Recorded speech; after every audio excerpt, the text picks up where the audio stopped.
আমার দেশে মসজিদের রাজনীতি বন্ধ করতে।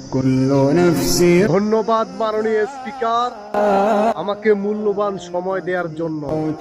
আমার প্রথম কথা হচ্ছে, মসজিদে কোনো রাজনীতি চলবে না, কারণ আমি মসজিদে শুক্রবার ছাড়া যাইতে পারি না।